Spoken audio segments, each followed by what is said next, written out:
Hey guys, welcome back. Now we're here today with another episode of Tensura. So, last episode, we finished the battle in the fields, I guess you could say, which was an eventful, but also uneventful kind of battle, if you guys get what I mean. But anyways, hopefully this is just a precursor to more interesting things to follow up, like, for instance, the assault on Clayman's castle or stronghold, as I think they are hinting at, or perhaps we're gonna move back to Rimuru and see what's going up with Waterpukis, right? Or the events leading up to it. In any case, I do hope to see more of a challenge to Rimuru and company this time, hopefully just to keep things more interesting, right?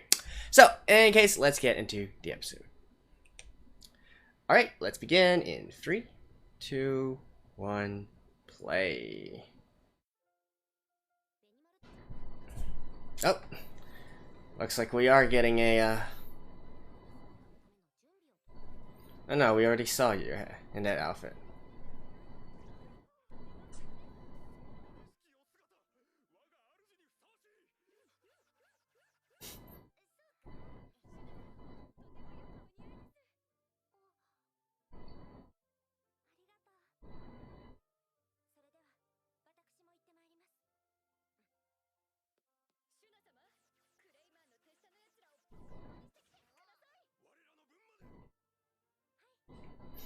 Right. We saw this 2 episodes ago, right? Or 3 episodes ago?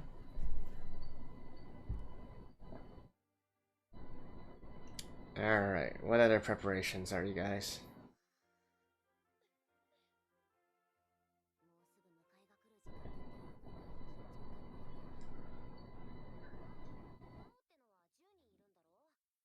Oh. Only 10, eh?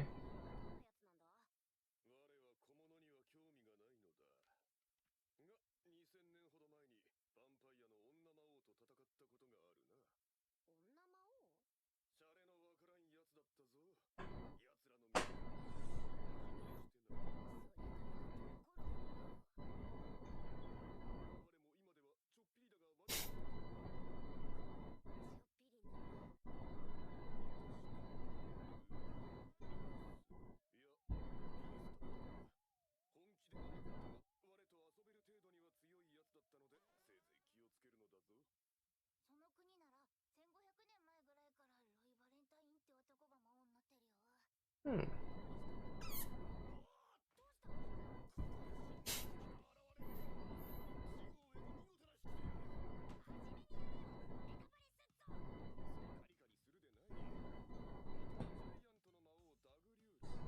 Okay.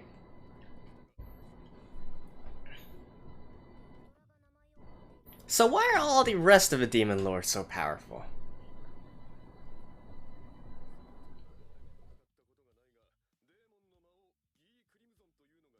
Nope.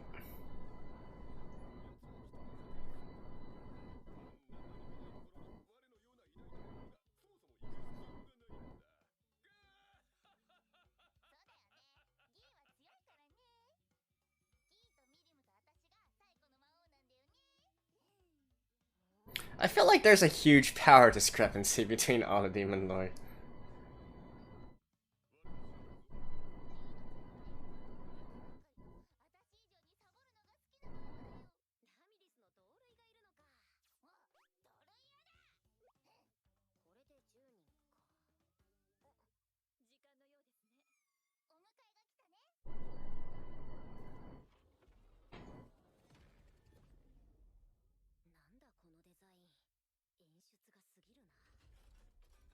Uh-huh.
Oh, I was thinking when we were getting the opening.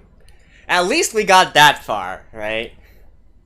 I was almost afraid that we were gonna get into the opening right after the flashback ended.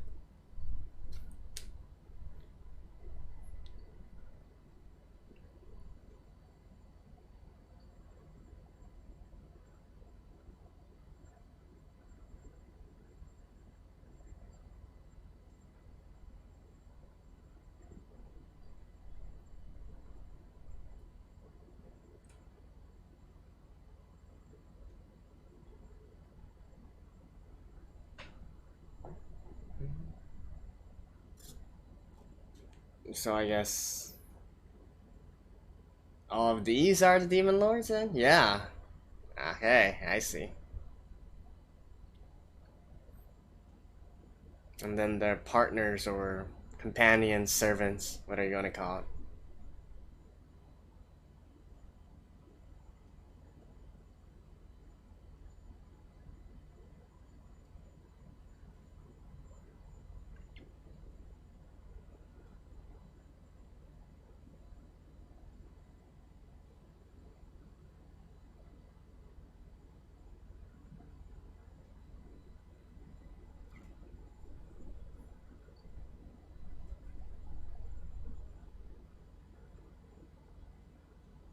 Ah, there we go. So we are indeed getting the assault here.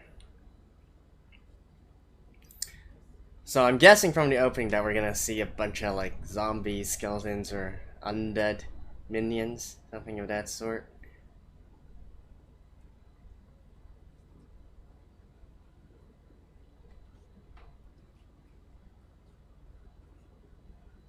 Yep.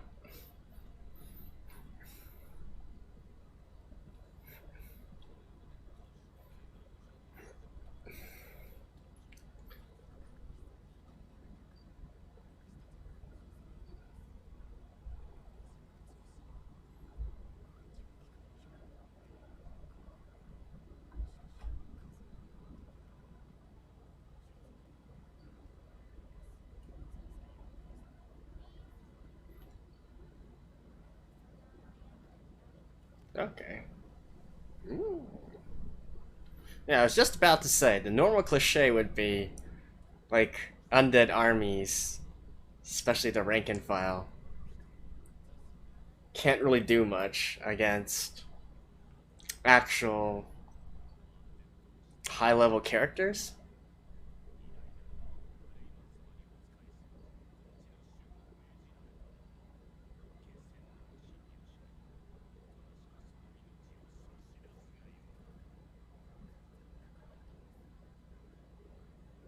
Isn't Shuan?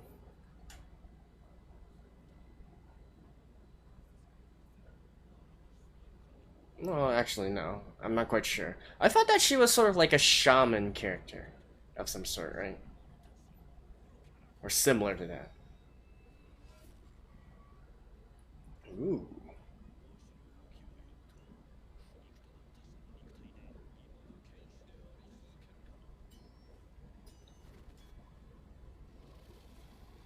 Nice.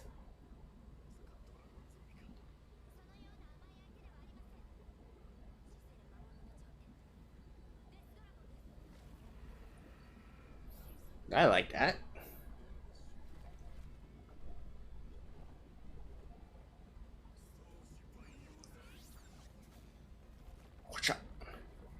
But since it's undead, it can just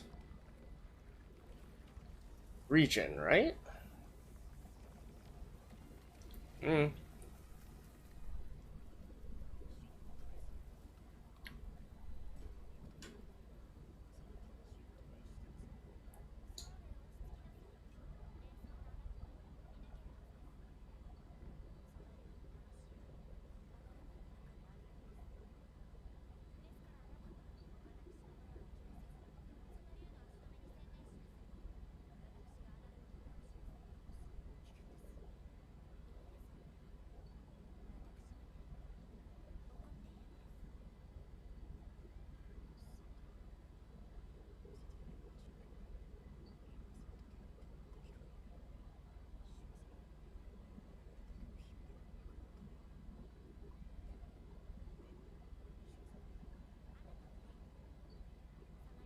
Okay. I'm interested in this fight.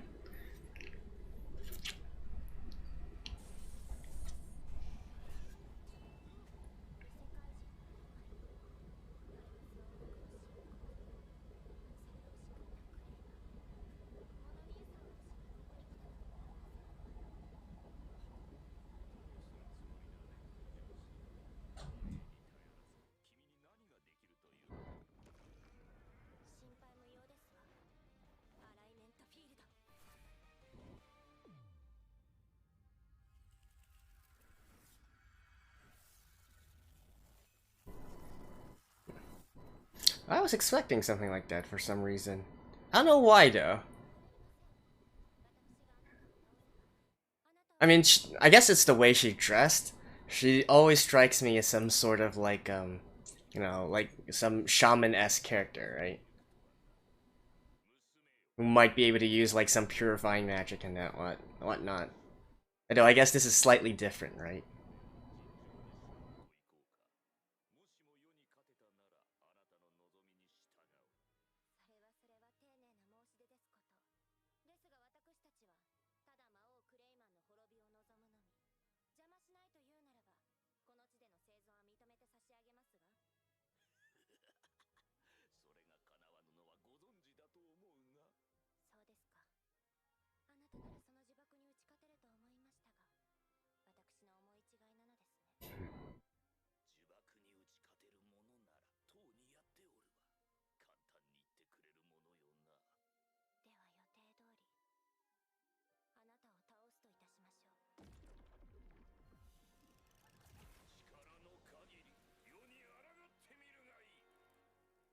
Are we gonna switch perspectives?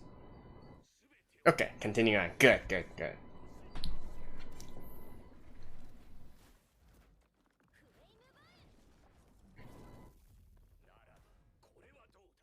Oh, an actual magical duel. Nice.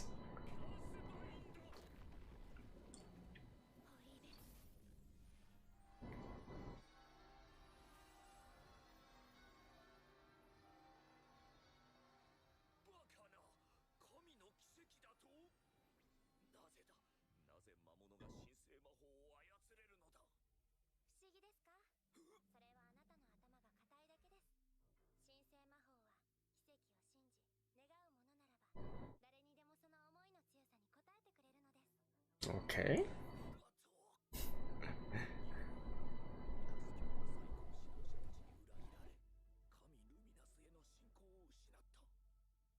I'm sure those of the Holy Church would be like, heresy!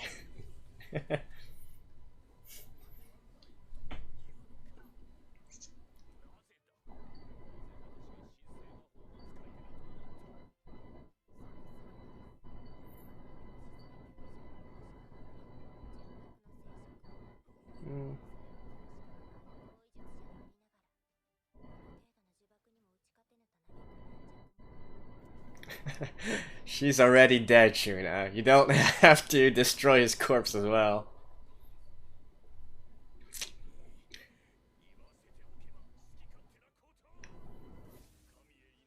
Talk about beating a dead horse.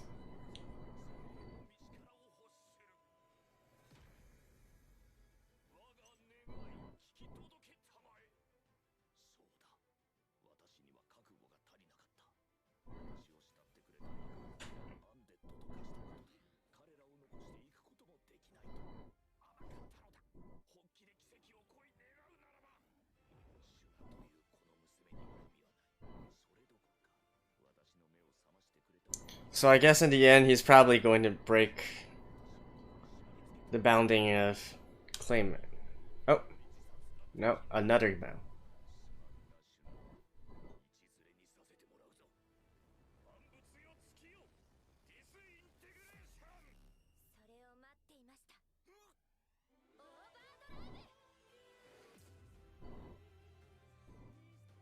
Hmm?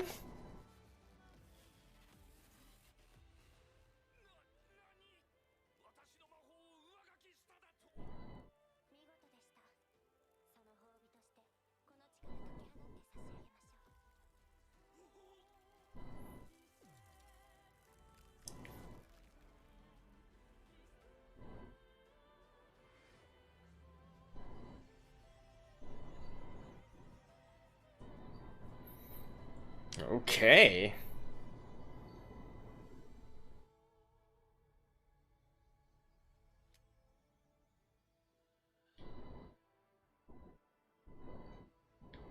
All purified.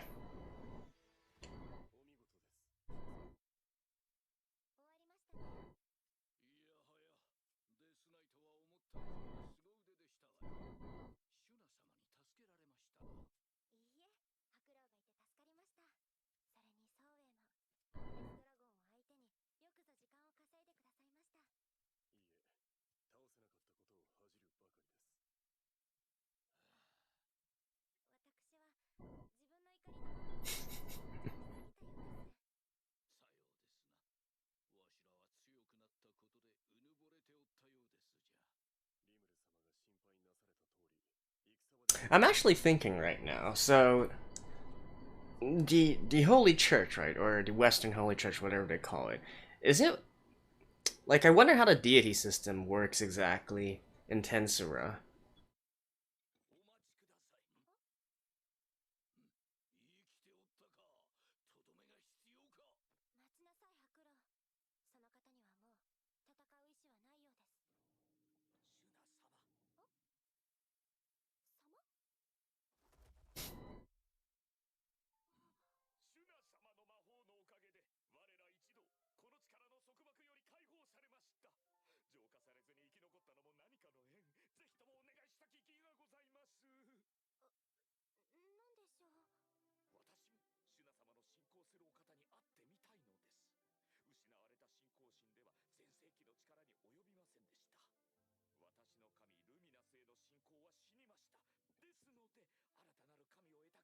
Hmm.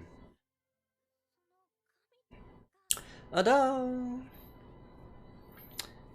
I'm just thinking because in a lot of fantasy works, they have some mechanisms where if you gather enough faith, you can eventually transcend into godhood or become a deity, right?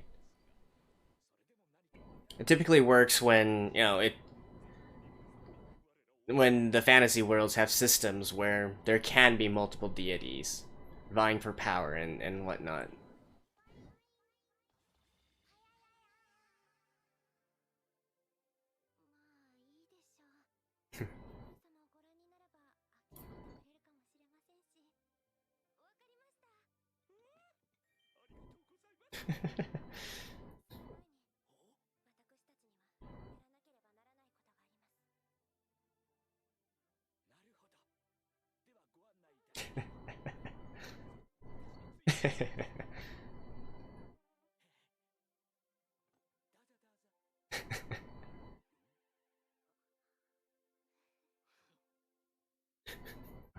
Well, hey, they've always said that it's a nation built on a cultivation of various monsters and whatnot, right?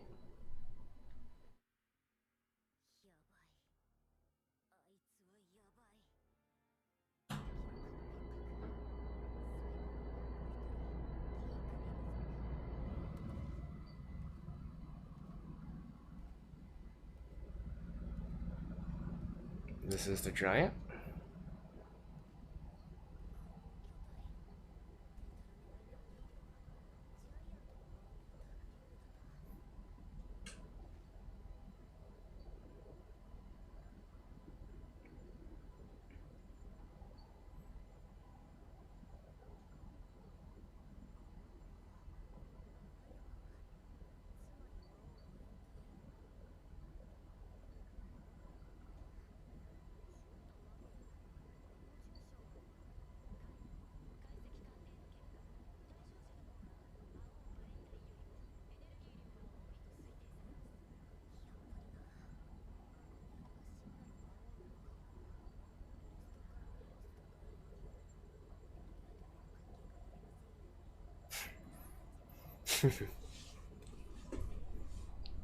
Wow.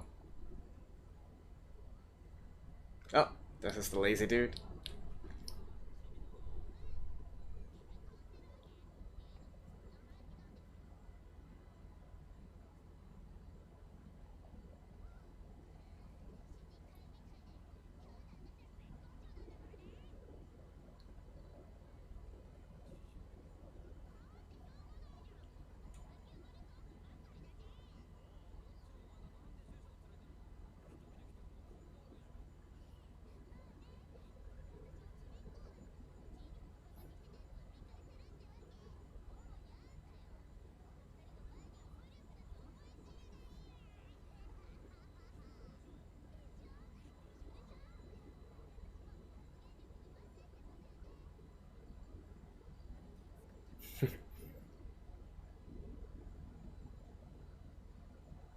Oh, Milim's probably gonna show up soon, right?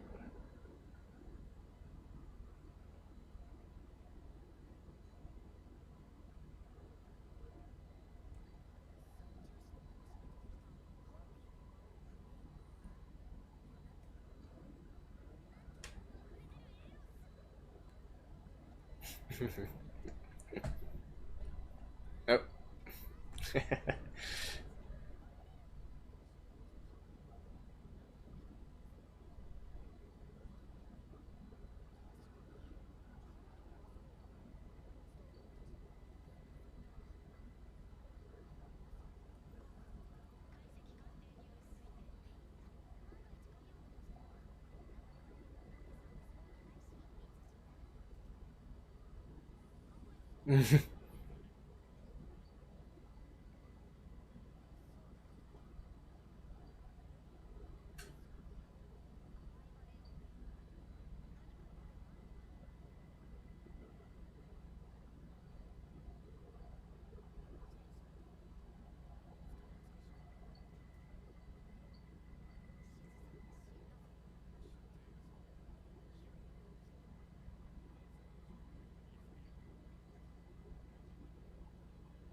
Okay, so we already have the seeds of the next arc, I guess.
Hey, nice.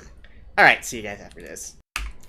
Alright, this is what I'm waiting for. This final meeting here in Warporgus. I actually thought that the assault on Clayman's stronghold would end first, but I guess the two are going to happen at the exact same time, and well, I'm expecting to see like a total Clayman defeat here, where he loses control of Milim, gets his ass beaten, and then also gets his stronghold taken as well, right? But, you know, let's move it forward one step at a time here.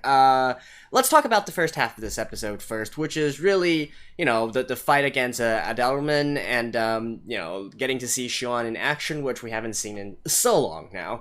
But with that being said, I think it's just the perception that you get from her, or, you know, the way that she feels and acts throughout these past 40 or so episodes. I wasn't really surprised that she could use holy magic of some sort, to be honest. In fact, I figured that something of that would happen.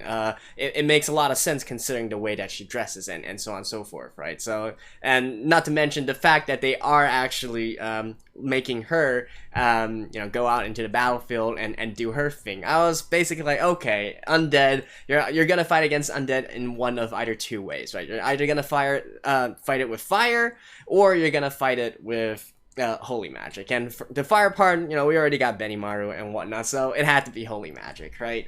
So now, you know, the fight itself, it was, you know, whatever, right? I think the more interesting point to me, actually, is the fact that the guy used, disintegration, right? So that means that probably he's, you know, they worship the same god, he worships the same god as that of Hinata, which is basically the Western Holy Church, right?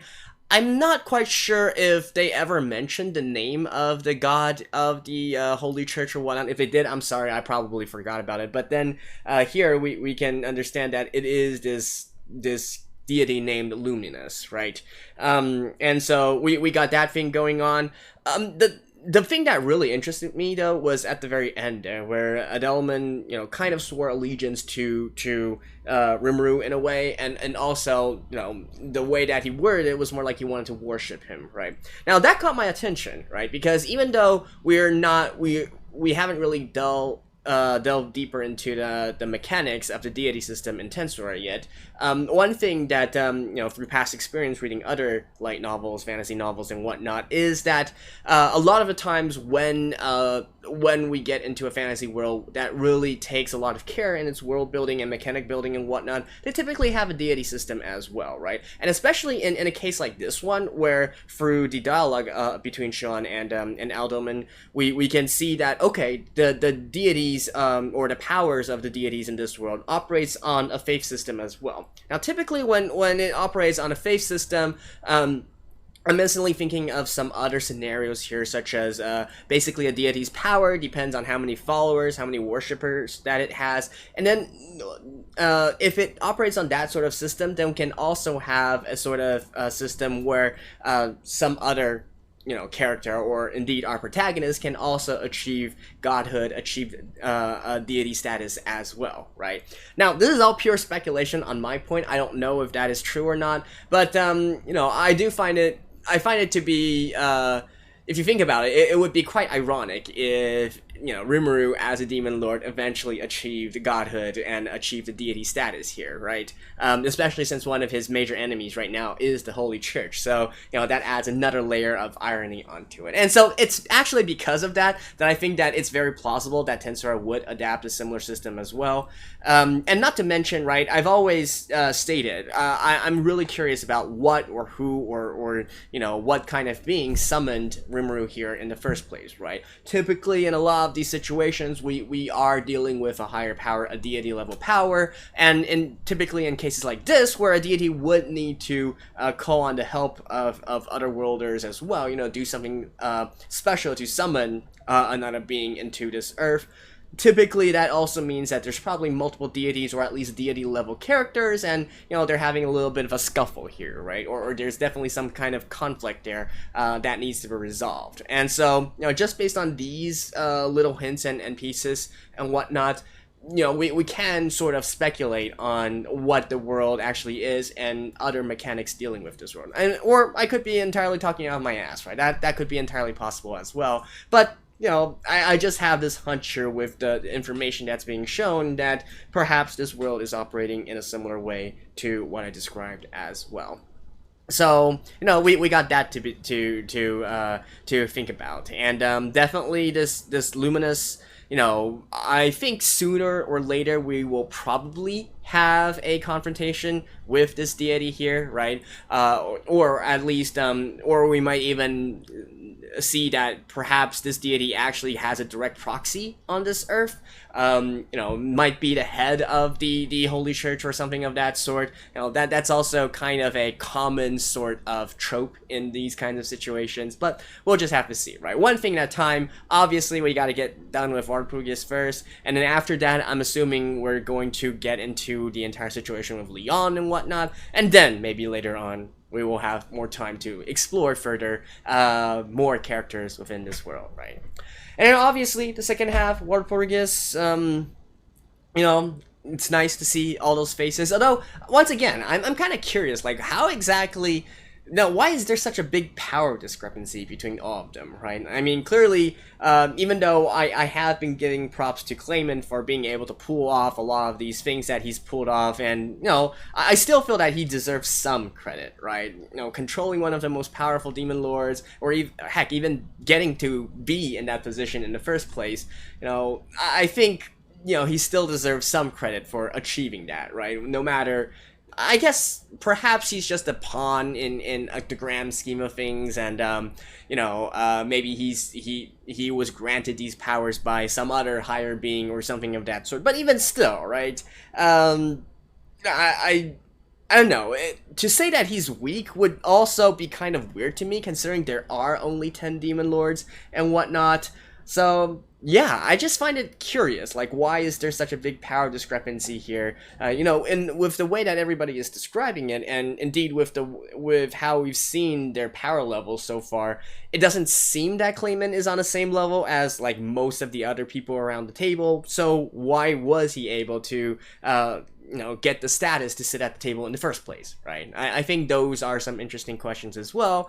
Maybe we will learn a little bit more about Clayman's backstory and whatnot. I hope so, because a lot of you guys are hinting that there's a bigger story behind all this. So, yeah, we'll just have to see in the next few episodes, right? Well, one thing for sure, though, he already started off on a pretty bad foot. So, again, this kind of ties in back to what I was saying before as well.